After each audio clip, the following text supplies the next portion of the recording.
It is morning in America again. Good morning, America, USA. God bless the USA. I mean, obviously, it is a we are happy with the outcome. I'm assuming you are happy with the outcome. I've taken the afternoon, the morning, and the early afternoon to kind of just process the victory, enjoy the victory, and hey, if I'm being honest, I mean, kind of revel in some leftist tears a little bit. I certainly won't rub it in publicly on my own socials or anything like that. I've chosen to take the high road in that regard, but on our own stream where we're specifically talking about politics, let her rip. So I'm going to let you have the Yeah, floor.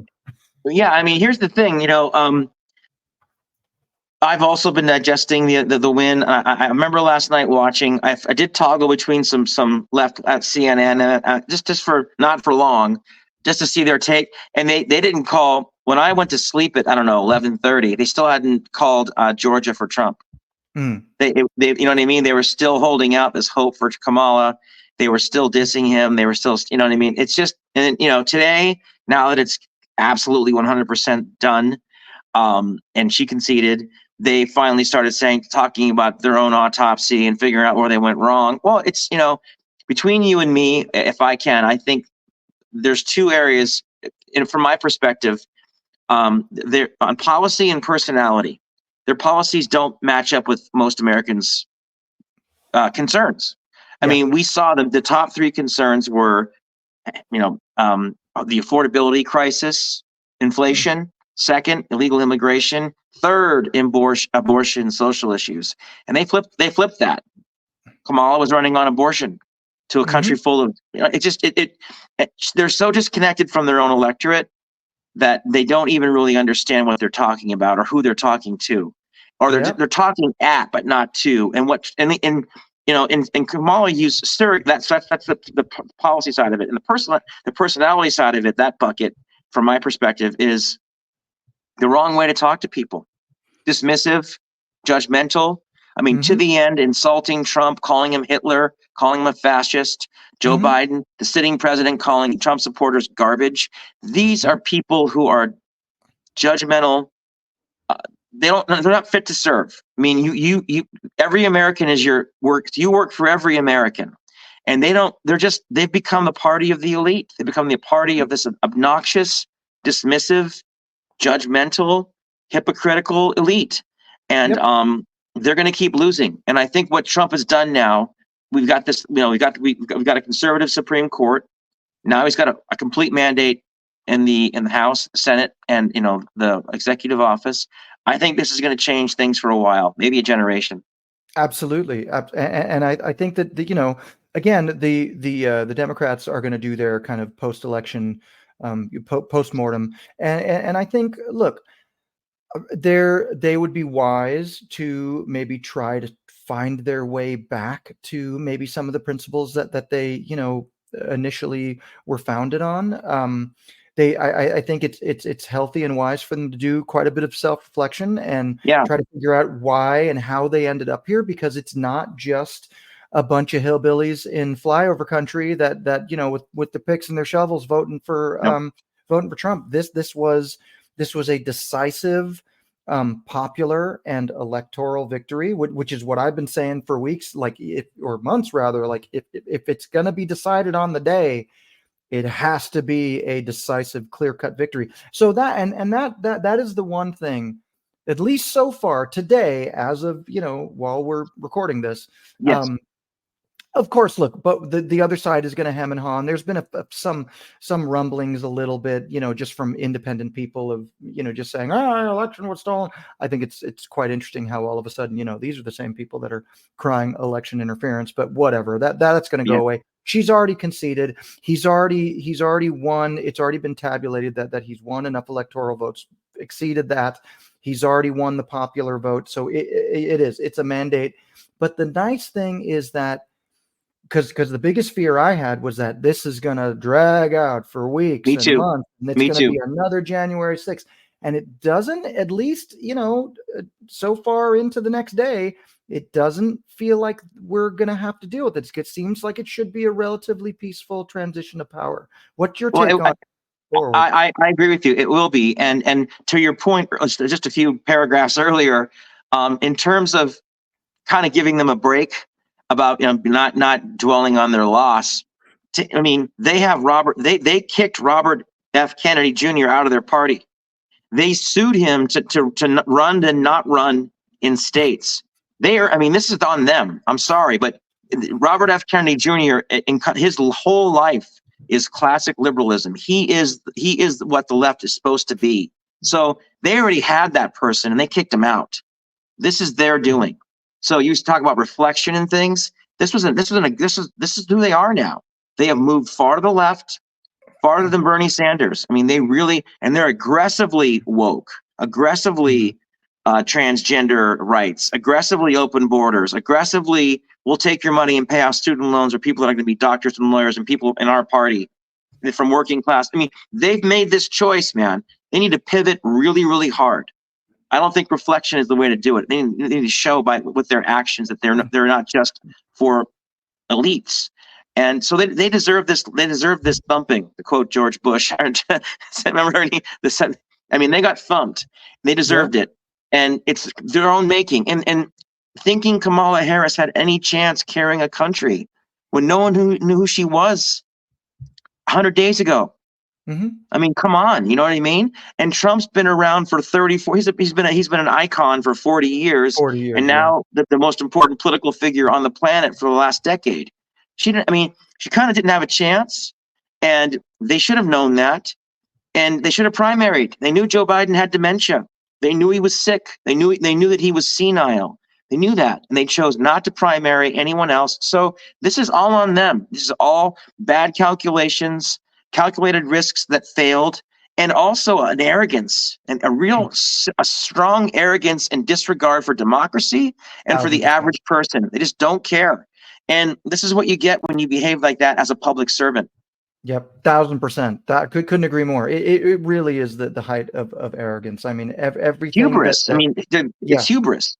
Yeah, everything that we've gone through over the last 4 years. I mean, I will say it does feel like we spoke a little earlier, before the podcast. It does feel like there's a little bit of a weight that's been lifted, I think, from our side. I mean, yeah, look, I'm not going to go on and gloat, and I'm not going to rub it in anybody's faces. I mean, obviously, because really this is the time for real unity, and this is the time for us to show our true colors, and now this because we don't want to be the hypocrites that we complain about. But I also think that it just feels like, okay, going forward, I don't necessarily have to be afraid to, like you don't have to be afraid to wear that hat. Not that you ever were, but there's people out there that were even afraid to wear just a shirt that said, hey, we the people. There's nothing partisan about the American flag. But it just felt like for the longest time, even if you so much as wore an American flag or showed any kind of patriotism at all, whether you were gunning for one side or not, you were just looked at. You just felt like you were being just scrutinized, and that's an evil. Now I kind of feel like that's lifted. Well, and Jeff, to your point, shame on them for making us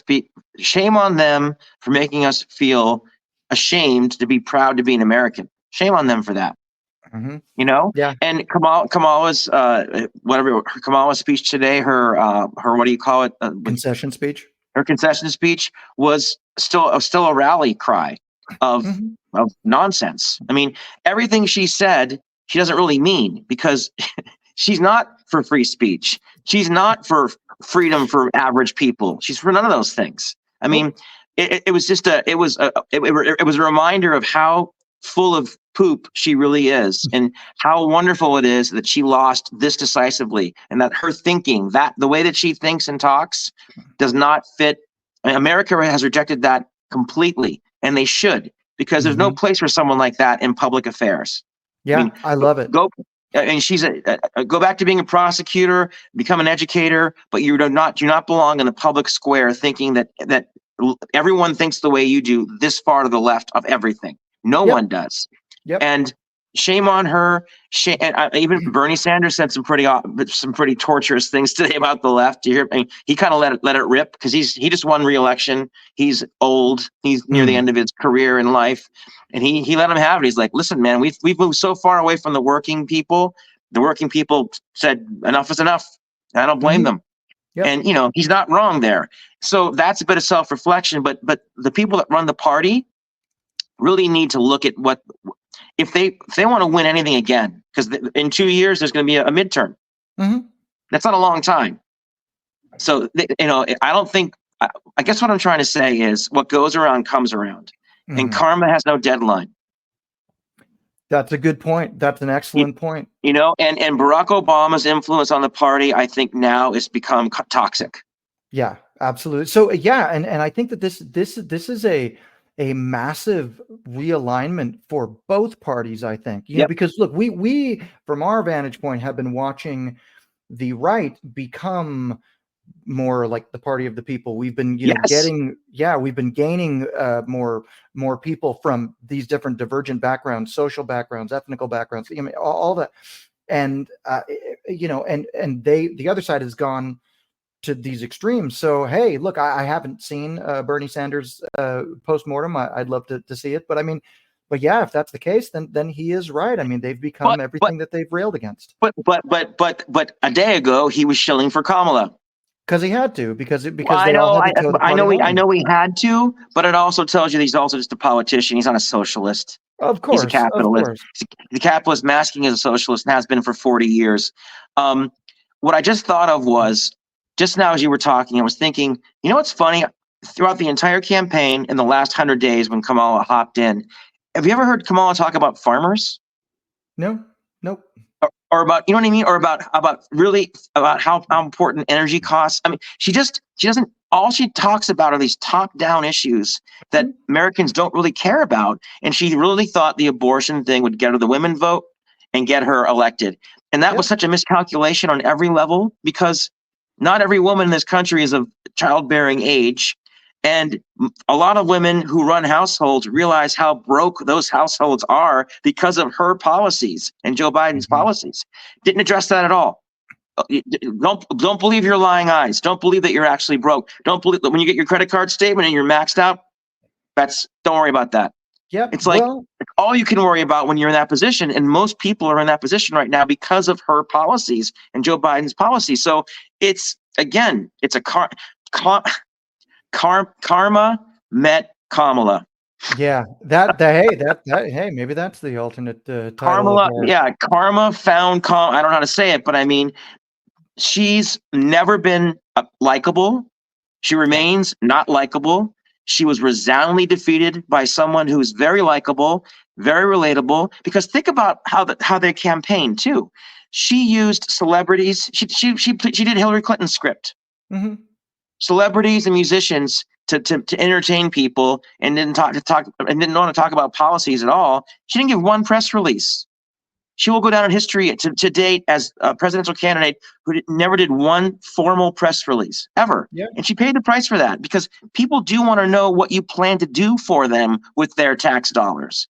She had no answers. And on The View, would you do anything differently as a president than you did as a vice president under Joe Biden? I can't think of anything. Really? Wow. She dug her own grave. I can't believe Obama sat by and watched this, unless I guess, like you said, they had no choice. They had no choice. It was all about the funding. They must have known they were going to lose. Yeah, it was all about the funding. And look, it goes back to one of the most prominent Democratic strategists of all time said back in the 90s. It's the economy, stupid. That's it. And I think, look, and when you're in the middle of the election season, and it looks like the other side might be gaining some ground, I start to doubt it and go, oh, maybe it is.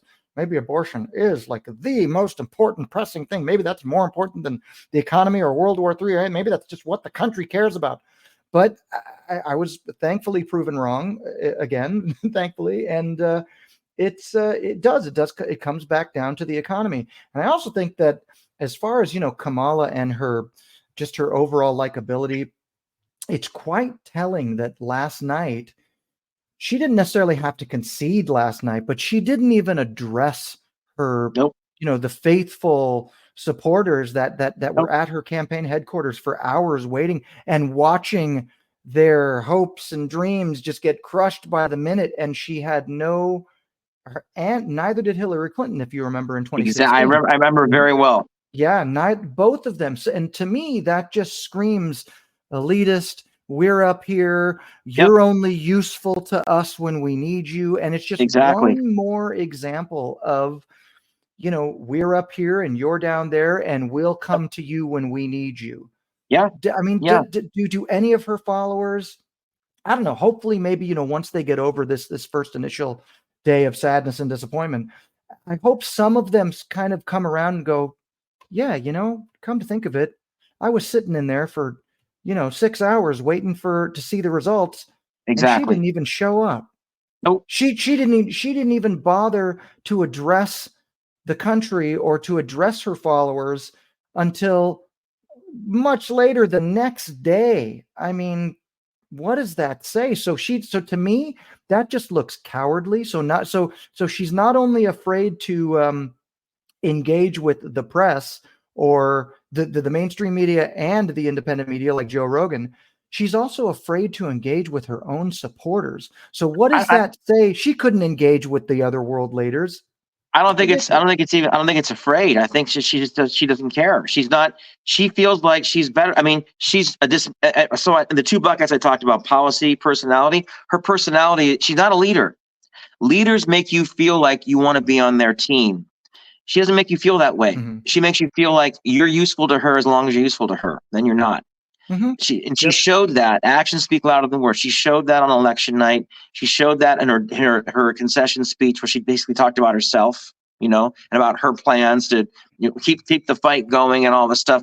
All platitudes. It was a speech full of 12 minutes of platitudes with no substance. No, again, like her campaign, platitudes, nonsense, and far left jibber jabber. You know what I mean? Just nothing. And she didn't belong in that position anyway. She doesn't belong on the world stage. She's not a leader. She's not even really a politician. She's a lawyer. She should go back to practicing law. Yeah, opinion. I mean, look, and the only reason why she was brought onto the world stage is because Joe Biden basically just used her as an insurance policy, and then that blew up in his face because when he wasn't able to do it anymore, they said, "Well, we got no choice. We got to keep all this campaign cash, and so it has to stay in this administration." I think it's really telling.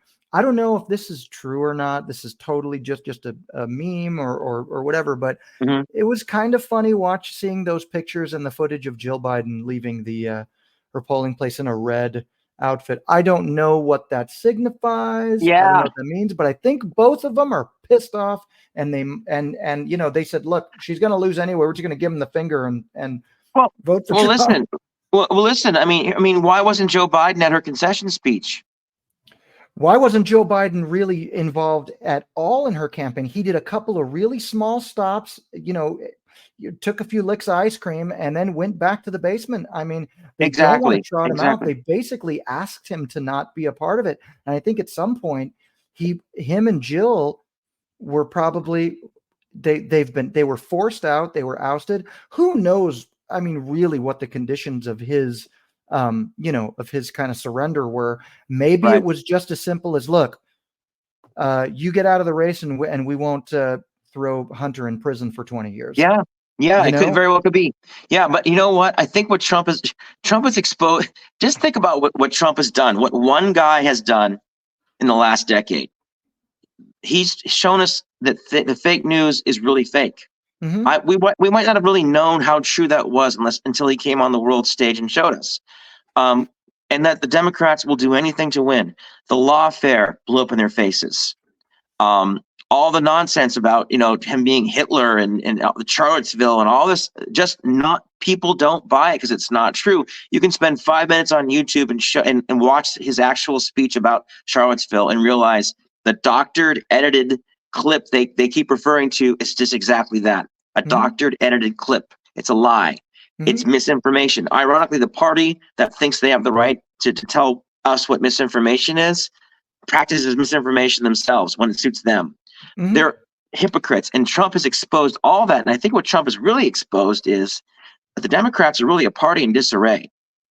I mean, they don't have a clear leader, right? Their sitting president is literally a lame duck nobody. He now their VP has no future. Obama's out. He's been out for a while. Who's their rising star? What are they hanging on to? Like what's going to move them forward? It's not wokeness. Americans have rejected that. It's not open borders. Americans have rejected that.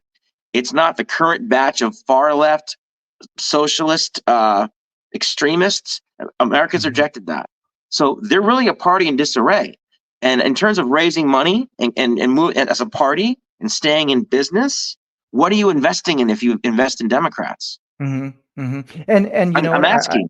Yeah, and I think the right, the Republican Party had a similar kind of come to Jesus moment, prior to, like, right before Trump, or right as Trump was entering the political arena Yes, almost 10 years yes, ago, because yes, he has changed the face of the party literally, and he's changed the entire makeup of the electorate, and built these coalitions, and yes. so I think, look, it could be a good thing. Ultimately, when you look back, it'll be a good thing. Maybe the Democrats, look, I don't inherently want either side to fail or crash and burn. I would love for both of our sides to come with good ideas, and then you meet in the middle. I'm open to that. So hopefully this is enough of a wake-up call for their side, to where they go, okay, we really need to realign and get back to, and then you'll have two parties working for the interest of the people, instead of, Right. But you didn't finish your sentence, because get back to what? It can't be getting back to these far left woke policies. America no. has rejected that. So are there any Democrats in the middle anymore? If they are, they need to start speaking up. We said in a previous episode that, out of the last 16 years, the Democrats have controlled the White House for 12. Hmm. So you power corrupts, absolute power corrupts, absolutely. They've become corrupt, absolutely. And Hmm. Kamala Harris is a prime example of that. And so is Joe Biden. So they need to go, and they're going. Yep. Trump's gonna hit reset on the entire country, and it's gonna be a good thing for everybody. I agree that we should meet in the middle with people who are reasonable. We can't meet in the middle with people that believe men should compete against women in sports. We can't Absolutely. meet in the middle with people that think open borders are good for our country, Yeah. and using our Social Security money to pay for people that don't belong here is a good idea. That's not Hmm. the middle. So Yeah. the Democrats have a lot of soul searching to do. They should do a real autopsy. They need better policies. They need to reconnect with the electorate. Hmm. Most people are not coastal elite atheists. That's what their party's made up of now. And Hmm. that's going to appeal to nobody. Well, it's just like, look, Barack Obama he changed the face of the Democratic Party when he emerged on the scene. Right. When they decided to anoint him as their kind of party's main figurehead, because remember, they trotted him out in the 2004 Democratic convention. Yep. Nobody had really heard of him before. He just kind of came out, of the blue. And then all of a sudden, 4 years later, he was the president of the United States. Right. So, I mean, who knows what kind of, backroom plans were going on there, but their party has reflected his ideals for the last, for up to now. For too long. And so now you've got Trump, who's changed the face of the Republican Party, and, and the platform and everything. So I think that the left is due for another realignment. Who that person will be and what they'll bring to the table remains to be seen. But yeah, you're absolutely right. They are in dire need of a real autopsy, and just re-examining of their platform. Yeah, and it was, and they didn't talk about it very much in this cycle. Trump sure did, but how about peace through strength?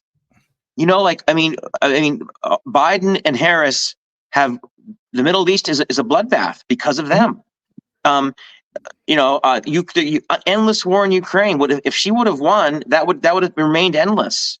I mean, it's ridiculous. So people are tired of watching our money get spent on everything that's not benefiting Americans directly. I mean, we have the right to want our tax dollars to go to making our country better and our life better here in this country. And the Democrats have forgotten that. And I think Trump was a very, very solid reminder of the fact that America first means America first. We get our house in order, and then we help the world. We get our house in order, and then we worry about stuff outside of the country. We're not isolationists, but we're America first. And a lot of people are suffering. A lot of Americans, food insecurity it's gotten so bad. And the Democrats just talked about abortion and talked about transgender rights. It's like, how disconnected can you possibly get from your own people? And so this needed to happen. And the Democrats will no longer be drunk on power for a long time. And the Republicans have a great chance to hit reset on everything. I really hope Trump comes in. I found a clip before we got on the podcast of Trump talking about before he takes office on January 20th. His message was to Hamas. He said to Hamas, before I get back in office by January 20th, you better return to all those hostages, because if you haven't, you're in for a real reckoning. He's going to go right after them. And they know he means it. They know he's serious. He's not Joe Biden. He's not going to fiddle and faddle and forget about it and talk about, gay rights. He's going to go after them. He's going to go right after them. So I think that alone will help settle these nonsense wars that we're in. It'll save our biggest ally in that region, Israel, who we have to save and help. And I think the war in Ukraine will wrap up pretty quickly once he gets back in power, or even before. Absolutely. I think that a lot of these wars are going to wrap up hopefully before he takes office, because of exactly what you said. They know that he means business. On the financial and economic front, we're already seeing the markets have already gone up. My Coinbase crypto account is doing very well today. So Me too. That's lovely. Me too. So just the news. Anybody that says the presidents don't control the economy, the president and the leadership in the country controls the temperature of the economy. They influence the economy, even if they don't maybe directly have, they're maybe not directly switching the knobs, but they certainly have an influence on that. So as evidenced by just this morning with the markets going up, because confidence, I think, is going to be coming back. Had 100%. Kamala won, I guarantee you the markets would have responded the other way. Yep, absolutely. It's a new day. It's going to be a great 4-year. I'm looking forward to the holiday season. I'm looking forward to. I can't wait until he gets back in power. I can't wait till he puts his hand on the Bible and takes the oath again, and we are really back under the right leadership. We're all hungry for it. We all need it, and I think the Democrats learned a very valuable lesson, and that's if you let down the American people again and again and again, we start to notice eventually. You fool us once, fool us twice, but come on, Kamala Harris is not going to be the president. Yeah. And you know what is great about there's one other thing that, again, I really, really am, at least as of right now, I'm really relieved that it appears that this is going to be a decisive victory and a smooth transition power. There won't. It's not looking like there's going to be months of lawsuits and and all of this and digging through. Nope.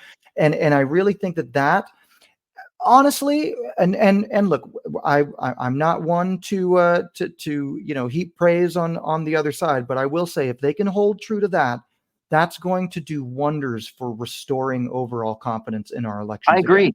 Because I completely agree. Everybody was, look, even now, especially when you look at the returns and you say, okay, Kamala won by how many?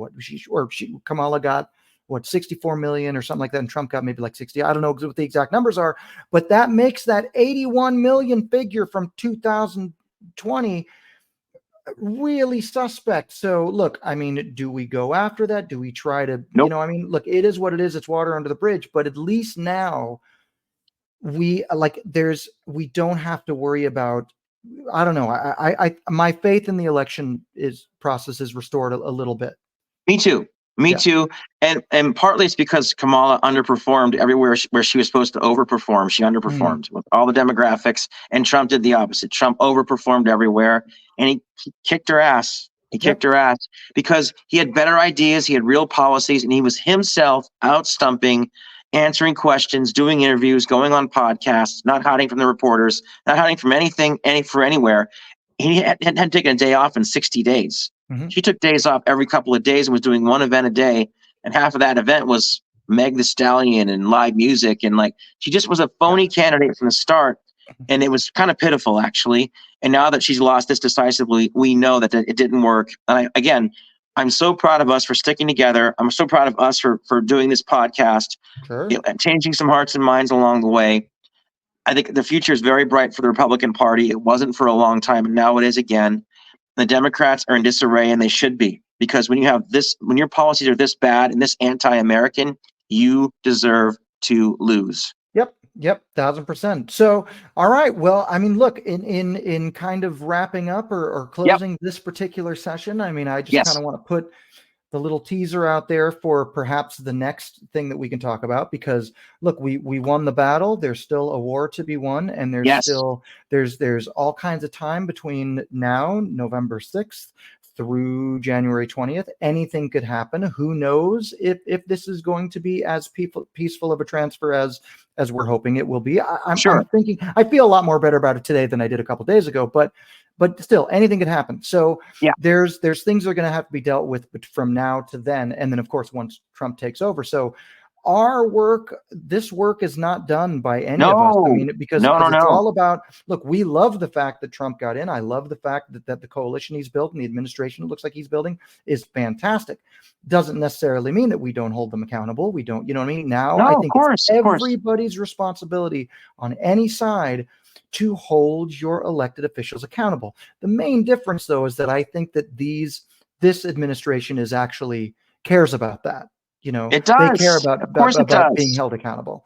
Well, of course it does. Let's not forget, Trump never took a paycheck for 4 years. He donated his paycheck. I mean, he literally wasn't there to profit from that position. By the Biden crime family. Let's hope he gets prosecuted along the way. Let's hope something happens to that guy. Sure. You know, I mean, I digress. But I mean, yes, I agree with everything that you just said.